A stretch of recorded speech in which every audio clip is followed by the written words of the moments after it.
Boa tarde, amados. Pai seja convosco.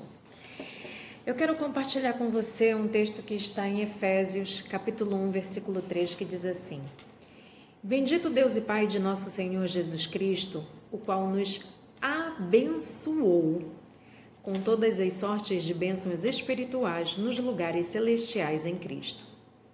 Eu quero começar a palavra dessa tarde, aquilo que Deus pôs no meu coração, aquilo que Deus me inspirou, te contando uma história, do tipo reza a lenda.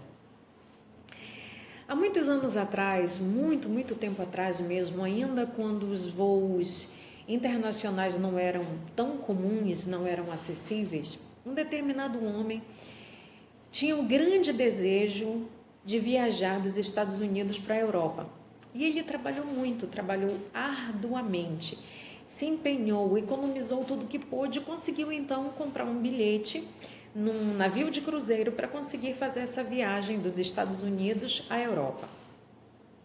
E como tudo que ele tinha ganho e economizado só deu para comprar a passagem, ele então se precaveu. Pegou uma mala, encheu essa mala de biscoitos e queijos para que ele pudesse então, no decorrer da viagem que durava em média umas 3 semanas, conseguir se alimentar, conseguir sobreviver durante aquela viagem. Então embarcou, chegou o dia do embarque, todos embarcaram naquele cruzeiro e já, uma vez que estava dentro do cruzeiro, em determinadas horas tocava uma espécie de sirene, sinal que convocava todos os passageiros a irem se alimentar, descerem ao salão de festa para irem se alimentar. Isso acontecia no café da manhã, acontecia no almoço, acontecia no jantar. E ele presenciava aqueles passageiros descerem, bem vestidos, arrumados, felizes, todos conversando, descendo ali para o salão de festas para se alimentar. E ele, como não tinha como pagar pelo alimento, ele ficava sempre sentado num cantinho do lado de fora do salão de festas, abria a sua mala, pegava um pedaço de queijo, um pouquinho de biscoito e se alimentava. Bom, lá pelo 5º, 6º dia, aquele homem já não suportando mais comer queijo com biscoito, já não aguentava comer porque era o que tinha, ficava notando e observando as pessoas dentro do salão alegres, contentes, conversavam, brincavam uma com as outras, comentavam sobre o cardápio do dia, sobre os deliciosos pratos que haviam sido servidos. E aquele homem ia dormir, ia para o seu cantinho dormir, para a sua cabine, ali onde estava lotado, aquilo que a sua passagem conseguiu comprar, ia dormir e sonhava, imaginando aqueles pratos deliciosos, aqueles cardápios que eram servidos no navio. Pois bem, havia um homem, um determinado passageiro, que ficava dentro do salão, que se alimentava com os demais, mas que não deixava de observar aquela figura engraçada, aquela figura inusitada, que sentava-se do lado de fora do salão, num cantinho, e comia queijo com biscoito. Bom, chegou o dia de atracarem, de aportarem para o desembarque. E aquele passageiro não aguentou, não se conteve de curiosidade, se aproximou daquele homem, porque antes do desembarque houve ainda uma refeição dentro do navio. E quando ele saiu daquele salão de festas, ele se dirigiu até aquele homem e disse assim: eu não pude deixar de notá-lo durante a nossa viagem, durante essas semanas. E eu sempre percebi que todas as vezes que todos entravam no salão para as refeições, o senhor nunca entrava, sempre fica aí sentado, comendo queijo com biscoito. E aquele homem muito tímido, constrangido, de cabeça baixa, sem levantar a sua cabeça, respondeu, disse: moço, eu economizei muito e tudo que eu consegui foi comprar a passagem. Eu não tinha recursos para me manter aqui dentro, para fazer a refeição do almoço, do jantar, do café da manhã. Tudo que eu trouxe foi o queijo com biscoito. E aquele passageiro então levanta a sobrancelha, assim que nem eu estou fazendo agora, imagino, bobo, absurdamente chocado, e diz assim: mas ninguém avisou o senhor que o seu bilhete estava incluso todas as refeições do navio? Bom, queridos, aqui eu começo a pregar. Aqui eu começo a falar para você aquilo que Deus propôs no meu coração. O tema do sermão de hoje é desenvolvendo uma mentalidade próspera. Desenvolvendo uma mentalidade próspera, bem-sucedida. E levando em consideração essa historinha que nós acabamos de contar, a primeira coisa que eu quero te chamar a tua atenção, quero chamar a sua atenção, chamar você para um estalo, é de que forma você tem se visto. Como é o seu olhar sobre você mesmo? Quais são os seus pensamentos sobre você mesmo? O que você pensa de você mesmo? Como você se vê? Em Números capítulo 13, versículo 25 ao 33, você pode acompanhar depois com calma na sua Bíblia, conta a história de quando o povo de Israel estava ali no deserto, mais especificamente em Cades Barneia, e Moisés chama 12 líderes, um representando cada tribo, para irem espionar a terra de Canaã e trazerem seus relatórios para eles, imagino eu, a partir de então, daquele momento, formarem seus planos e estratégias para avançarem, em rumo àquela terra.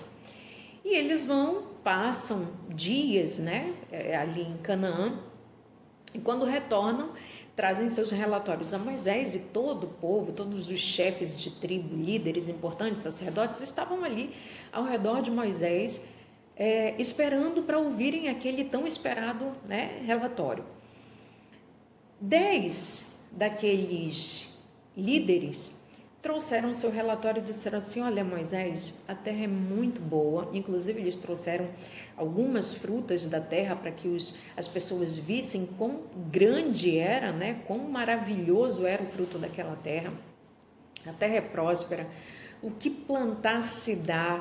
É uma terra realmente que emana leite e mel, é produtiva, as terras são férteis, a chuva, enfim. Mas também, Moisés, a terra é extremamente fortificada, muros espessos, a terra é dominada por povos armados, possuem os filhos de Anaquins, ocupam aquela terra, os filhos de Anaquins eram filhos de gigantes, e é muito complicado. A terra realmente é boa, mas a terra é totalmente tomada. Não vejo como podemos avançar. E 2 daqueles 12 homens, Josué e Caleb, também pediram a palavra e deram o seu relatório. E o seu relatório dizia assim: olha, de fato, tudo que eles disseram é verdade. A terra tem tudo isso e a terra também tem tudo isso. Tem o ônus e tem o bônus. Mas o Senhor nos garante que a terra é nossa, isso é promessa. Então, avancemos. Eu creio que nós podemos avançar contra ela porque o Senhor já nos garantiu a vitória. Agora veja bem, meu irmão, Josué e Caleb deram um relatório não com base no que os olhos naturais viram, mas com base na fé, com base em tudo aquilo que eles haviam acompanhado e visto desde quando eram crianças, ainda ali na saída do Egito, todos os milagres, operação de maravilhas, tudo aquilo que Deus operou, proporcionando de forma extraordinária e sobrenatural a sobrevivência deles no período do deserto. Eles deram um relatório com base na fé. Os outros 10 líderes deram um relatório extremamente, unicamente humano, com base naquilo apenas que os olhos naturais de cada um deles viram. A pergunta é: como eu me olho? Como eu me vejo? Qual é o olhar que eu tenho de mim mesmo? Qual é a autoimagem que eu possuo? Por que eu estou te perguntando isso? Porque no verso 33, aqueles 10 líderes que trouxeram um relatório negativo disseram a Moisés: Moisés, nós éramos para eles, nós nos víamos perto deles como se fôssemos gafanhotos. E para eles, nós somos como gafanhotos. Note, a autoimagem que aqueles 10 líderes possuíam eram como se eles não passassem de meros e insignificantes e desprezíveis gafanhotos. Como você pensa a respeito de você, assim você é, diz Provérbios. O que você imagina sobre você na sua alma, assim você é. Os pensamentos que você tem de você mesmo determinam sua vida, suas ações, sua realidade, as circunstâncias à sua volta e aonde você vai chegar. Como você pensa a respeito de você, como você se vê, determina tudo à sua volta. Qual é a imagem que você tem de você mesmo? Queridos, o nosso primeiro campo de batalha é a nossa mente. Nós precisamos determinar quem somos ou o que queremos ser e aonde chegaremos aqui. Eu estou relendo um livro que eu comprei há 10 anos atrás e estou relendo novamente agora. E Deus é tão lindo, tão maravilhoso, que Ele sempre nos mostra e nos direciona para olhares diferentes de coisas que já lemos, de coisas que até já refletimos, mas nos dá uma percepção diferenciada. E um trecho desse livro, esses 2 dias atrás, me chamou muita atenção, porque ele diz assim mesmo: muito do que as pessoas acham que tem problemas de ordem emocional, na verdade não são problemas de ordem emocional. Na verdade, o seu emocional não tem problema nenhum. Elas têm um problema de ordem mental. Por quê? O que a nossa mente produz, rumina, o que a nossa mente martela o dia inteiro, pensa o dia inteiro, é exatamente o que vai fazer com que nós venhamos sentir durante o dia. Vou te dar um exemplo. Não há como eu passar o dia todo pensando no quão triste eu estou, no quanto as pessoas me feriram, no quanto as pessoas me magoaram, no quanto eu fui traída e ofendida, e ainda assim esperar que durante o dia eu tenha sentimentos felizes e alegres, saltitantes, esperançosos. Impossível. Eu vou sentir aquilo que a minha mente vai produzir, vai ruminar, vai repisar. Então, a maioria das pessoas não possui um problema de ordem emocional, mas um problema de ordem mental. É o que elas ruminam e repisam que refletem o que elas sentem. Se tristeza, se esperança, se procrastinação, se desesperança, se alegria, se ânimo, enfim, aquilo que você rumina, aquilo que você decide pensar, aquilo que você decide preencher na sua mente, vai refletir nos seus sentimentos e nas suas emoções. Uma outra coisa também que me chamou a atenção e que eu até publiquei no meu status, um pedacinho, esse livro chama-se O Momento é Este, de Joel Osteen, recomendo.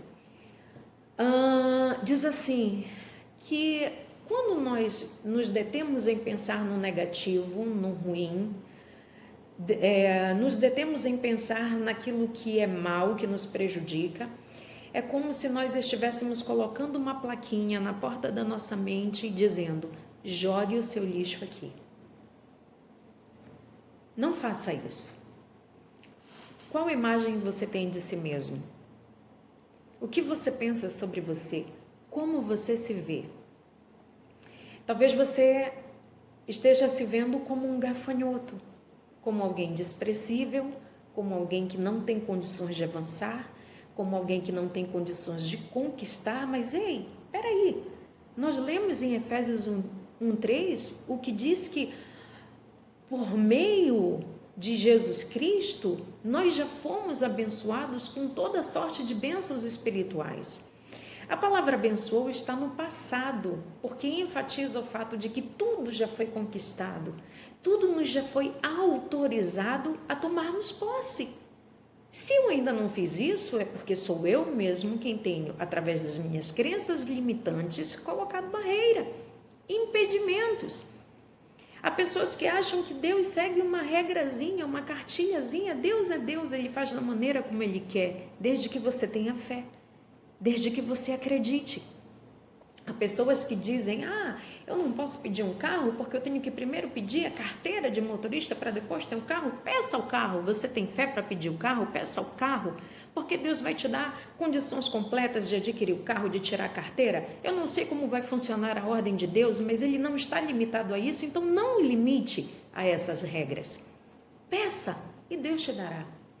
Eu recomendo uma minissérie que está no Netflix recentemente, é apenas uma temporada com 4 episódios, é uma minissérie, baseado em fatos reais, chama-se Madame C.J. Walker.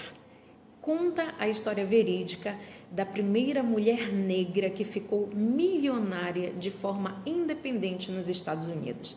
Ela conquistou riqueza por conta própria e conta a história do produto que ela criou, que era um produto estético, né? Um produto para o cabelo, para fazer um tratamento capilar. É uma história interessantíssima, baseada em fatos reais. Note, aquela mulher Viveu numa época em que mulheres não tinham voz, não tinham vez, muito menos se tornavam empreendedoras. E ela ainda era negra, o que ainda havia muita segregação em muitas cidades dos Estados Unidos. Mas aquela mulher se tornou milionária, se tornou vencedora, quebrando todos os paradigmas que existiam na época. Por quê? Porque ela acreditou que podia, porque ela acreditou que era capaz, porque ela sabia que podia avançar e ela não só sabia, ela foi em busca de avançar. Tudo que nós precisamos e queremos já foi conquistado. Efésios diz, já fomos abençoados com toda sorte de bênçãos espirituais. Já é nosso, já nos possui, já nos pertence. Pegar ou não, tomar posse ou não, viver de acordo ou não, é decisão e escolha nossa. Como você tem se visto? Uma outra coisa que eu quero chamar a sua atenção nessa tarde é: não se conforme com a mediocridade. Mas também quero ressaltar um ponto aqui. Mediocridade é diferente de humildade. Por que eu estou fazendo questão de te dizer isso? Porque há muita confusão em relação a essas coisas. Eu quero te contar uma história. Essa história aqui, ela está em 2 Samuel 9, do 1 ao 13. Essa história fala a história de Mefibosete, filho de Jonatas, neto do rei Saul, que quando pequeno, no dia da morte de seu avô e seu pai, ele, carregado por um criado na fuga do palácio, o criado cai com Mefibosete no colo e Mefibosete fica paraplégico. Como o servo estava fugindo, o palácio seria tomado, ele levou Mefibosete para ser criado numa cidade chamada Lodebar. Lodebar significa sem pasto. Lodebar era habitada por pessoas doentes e miseráveis. Lodebar era um lugar terrível, um lugar de miséria, um lugar sem esperança. E ali nesse contexto Mefibosete foi criado. Quando o rei Davi então chama um remanescente, um empregado remanescente da casa de Saul chamado Ziba, e diz assim: existe algum descendente de Saul vivo? Porque se existir, eu quero conhecê-lo, eu quero ser benevolente com ele. E Ziba diz: existe sim, e conta a história de Mefibosete. E o rei, mais que de pronto, diz para Ziba: traga Mefibosete para o palácio, e ele foi buscar Mefibosete. Quando Mefibosete chega com medo, acanhado, achando até que o rei tinha montado uma emboscada para exterminar até o último descendente do rei Saul, fica surpreso quando se depara com o fato de Davi restituir todas as terras que outrora era de Saul a Mefibosete. Mas tem um versículo específico, no versículo 8 do capítulo 9, que quando Davi trata com Mefibosete, ele usa a expressão assim: quem é o teu servo para teres olhado para um cão morto tal como eu? Olha a afirmação que Mefibosete faz de si mesmo. Quem sou eu para tu, ó rei, olhares a mim, eu não passo de um cão morto. Ei, mas Mefibosete era da realeza. Mefibosete era filho de um príncipe. Mefibosete era neto de um rei, o primeiro rei de Israel. Mas o olhar que Mefibosete tinha de si mesmo era de um cão morto. De um cão morto. Mefibosete estava com dificuldades de aceitar a bênção e a restituição que Davi estava dando a ele, por causa da maneira como ele se via. Há muitas pessoas, queridos, que têm dificuldade em ser abençoada. Não pense você que o que eu estou falando é absurdo, porque não é. Há pessoas que têm dificuldade em aceitar a bênção de Deus por se julgarem indignas, por se julgarem desprezíveis, por se julgarem desqualificadas. Como eu disse para você, não é uma doença emocional, não é uma deficiência emocional, é uma deficiência mental. Não é de loucura, é da forma como pensam, é das coisas que permitem ruminarem na sua mente, é das coisas que repisam dia após dia na sua mente. Talvez você se auto-justifique dizendo: mas pastora, você não conhece a minha história, você não conhece a minha infância, não sabe do lar da onde eu vim, como as pessoas me tratavam, as palavras que proferiam, e de tanto ouvir essas coisas eu fui acabando por me acostumar, por acreditar. Se esse é o seu caso, eu quero dizer para você que isso vai ser rompido e eliminado hoje no nome do Senhor Jesus, porque independente da história da tua infância, independente das tragédias pessoais que você tenha vivido, há uma verdade proferida em Efésios 1:3, uma verdade a qual foi conquistada na cruz do Calvário e foi conquistada para você e para que eu pudéssemos tomar posse de uma vida feliz e de uma vida bem-sucedida. Pense comigo, imagine, feche seus olhos aí onde você estiver e só imagine o que eu vou te falar agora. Vamos supor que você tem seus filhos, casado, bem-sucedido, tem seus filhos, e você então reúne sua família num determinado dia, vamos dizer assim no domingo, que geralmente é o dia que as famílias se reúnem, não trabalham, e aí você prepara aquele jantar lindo, com aquela mesa assim, com o prato preferido de cada um dos seus filhos, e a mesa está posta, está linda, mas seus filhos se recusam a sentar na mesa. Começam a rastejar-se debaixo da mesa. E você os chama para sentar na mesa e eles dizem que não, que eles vão ficar ali porque tudo que eles merecem são apenas as migalhas. Você como pai, você como mãe, se sentiria como?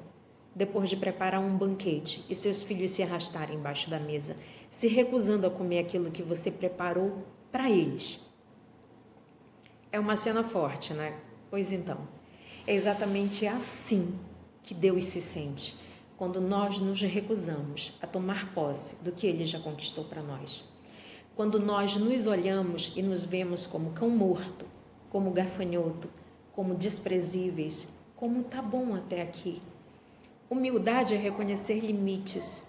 Mediocridade é se recusar a quebrar os limites, a avançar os limites que foram impostos por mim mesmo, por minhas crenças limitantes, por meus achismos, por meus medos, por meus traumas pessoais, infantis.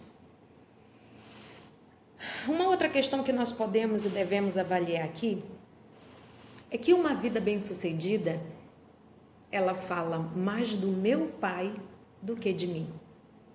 Uma vida bem-sucedida reflete quem é o meu pai. Agora eu te convido de novo a fechar os teus olhos e a imaginar uma outra cena.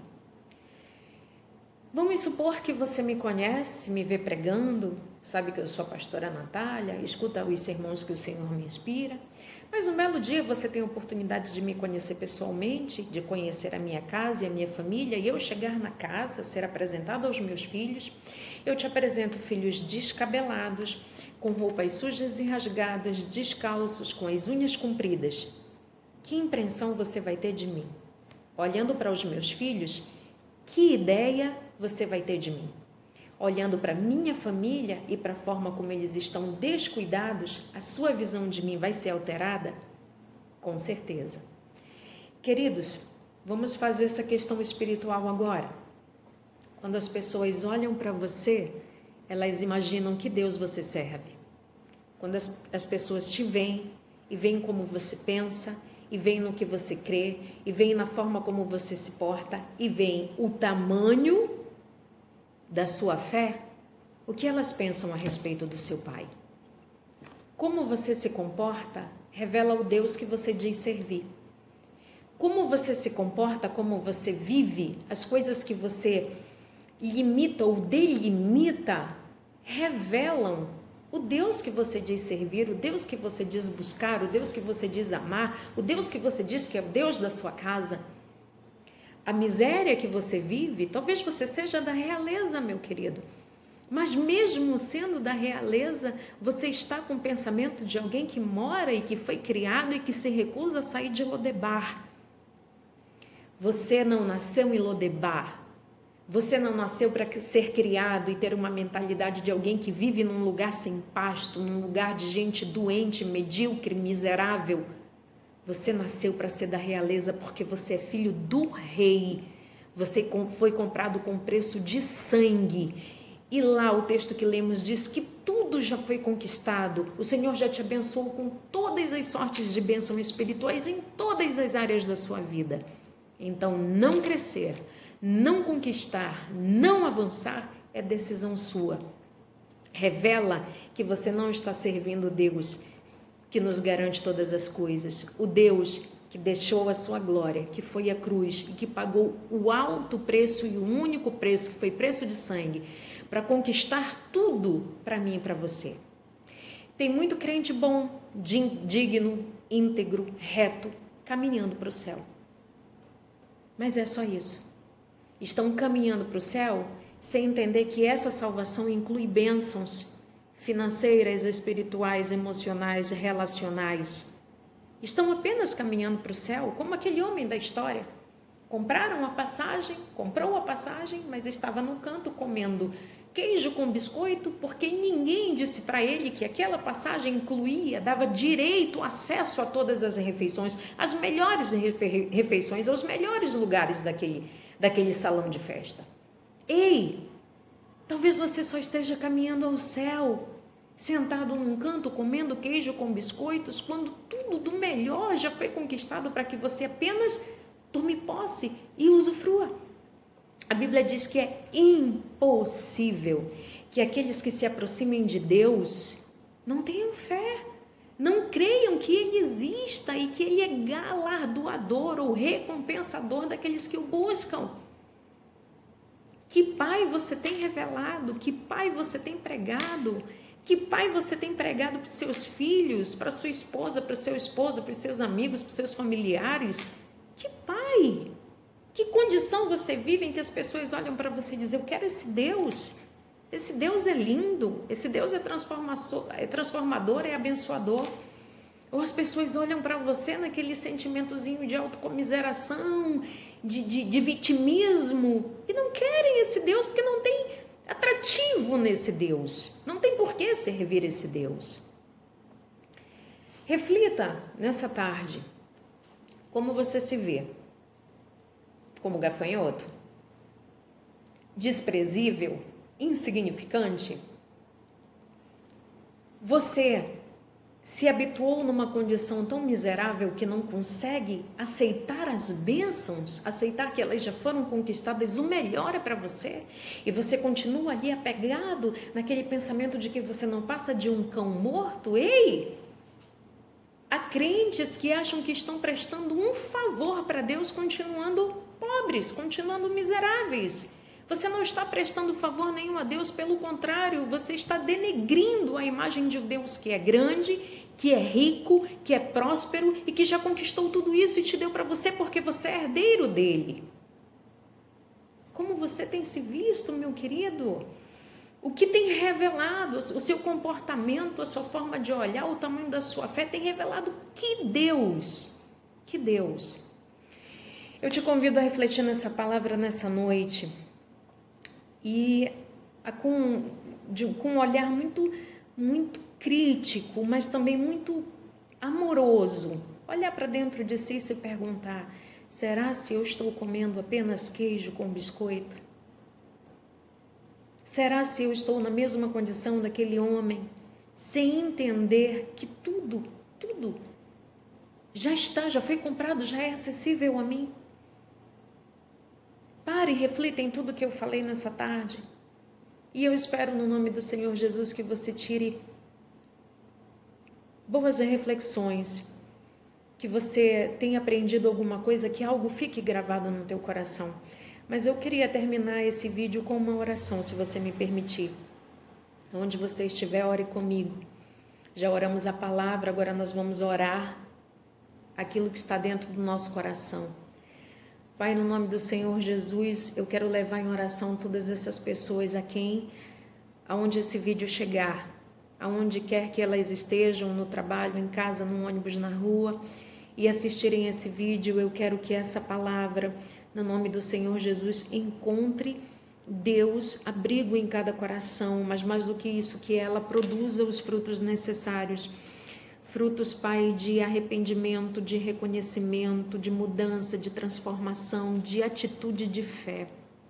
Senhor, no nome de Jesus, eu repreendo todo entendimento mesquinho e medíocre, toda visão deturpada, ferida, elaborada em Lodebar, toda a autovisão destrutiva, deficiente, limitada, e eu profetizo um olhar diferenciado, uma visão dos céus, uma fé que rompe qualquer barreira, uma fé capaz de conquistar qualquer coisa e tomar posse de tudo que o Senhor já conquistou para nós. Eu abençoo cada uma dessas vidas, que onde essa palavra chegar gere frutos extraordinários, isso tudo para a glória do teu santo nome. Nos abençoa de uma forma especial e que essa palavra traga mudança nas nossas formas de pensar e que a nossa forma de pensar transformada gere emoções de alegria, de esperança e de satisfação na tua presença, no nome santo do Senhor Jesus, que assim seja.